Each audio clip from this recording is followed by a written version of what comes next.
नमस्कार बच्चों, आज की हिंदी पाठशाला में आप सबका स्वागत है। आज हम पतझड़ में टूटी पत्तियां का दूसरा प्रसंग झेन की देन, जिसका सार और विस्तार में हमने इसका अध्ययन कर चुके हैं। आज इसी प्रसंग का हम प्रश्नोत्तर की चर्चा करेंगे। तो पाठ का हम आरंभ यानी प्रश्नोत्तर का आरंभ हम पहले पाठ का भावार्थ संक्षेप में समझ लेते हैं फिर से एक बार। तो प्रस्तुत पाठ में वर्णित प्रसंग पढ़ने वालों से थोड़ा कहा यानी कहिए थोड़ा और समझिए अधिक की मांग करते हैं। ये प्रसंग महज पढ़ने गुनने हेतु नहीं है, अपितु एक जागरूक और सक्रिय नागरिक बनने की प्रेरणा देते हैं।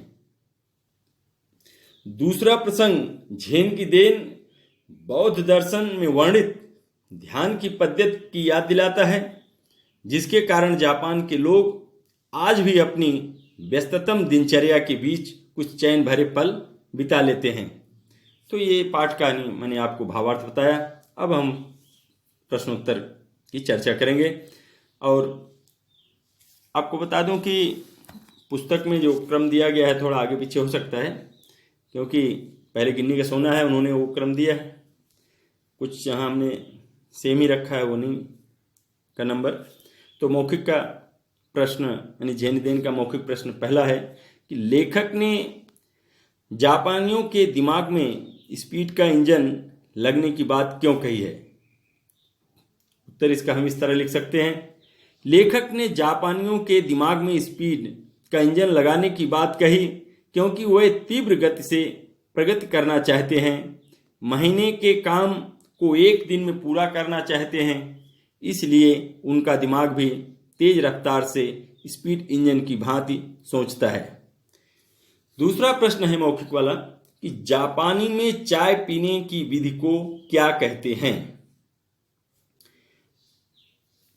उत्तर है इसका कि जापानी में चाय पीने की विधि को चा नो यू कहते हैं। तीसरा प्रश्न है कि जापान में जहां चाय पिलाई जाती है उस स्थान की क्या विशेषता है।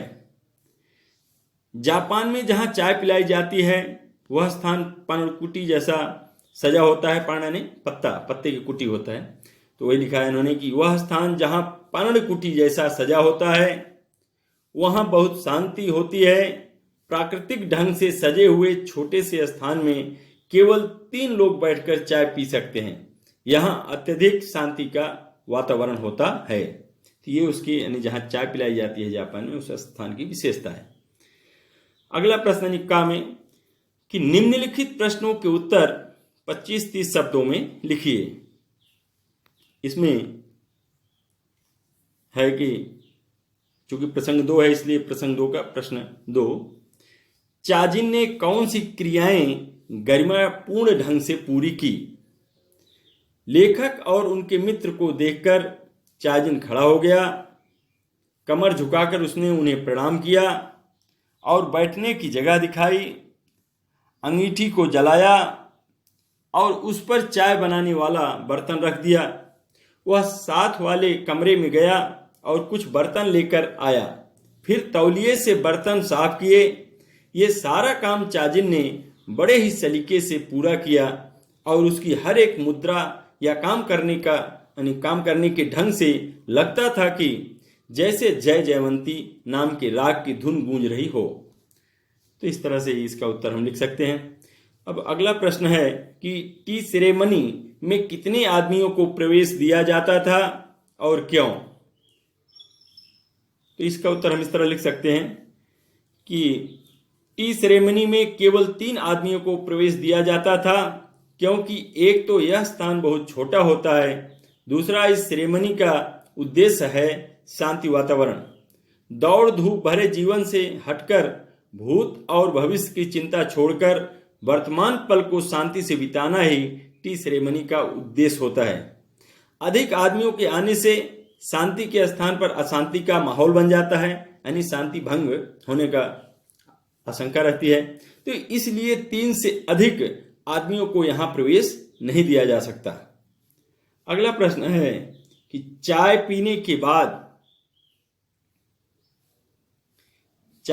के बाद लेखक ने स्वयं में क्या परिवर्तन महसूस किया। लेखक कहते हैं कि वह करीब 1.5 घंटे तक प्यालों से चाय को धीरे धीरे पीते रहे, यानी चुस्कियां लेते रहे। पहले 15 मिनट तो लेखक को बहुत परेशानी हुई, लेकिन धीरे धीरे लेखक ने महसूस किया कि उनके दिमाग की रफ्तार कम होने लगी है। उसे सन्नाटे की आवाज ही सुनाई देने लगी है। उसे लगा कि मानो वह अनंत काल में जी रहा है। वह भूत और भविष्य दोनों का चिंतन ना करके वर्तमान में जी रहा हो। उसे वह पल सुखद लगने लगा। तो इस तरह से हमने इन प्रश्नों का अध्ययन किया और समझा। आशा रखता हूं कि आप लोग जो है इस प्रश्न के उत्तर समझ आए होंगे। और आज इस कालांश में इतना ही हम लोग अध्ययन करेंगे। अगले कालांश में जो शेष प्रश्न हैं उसके प्रश्नोत्तर की चर्चा करेंगे। धन्यवाद।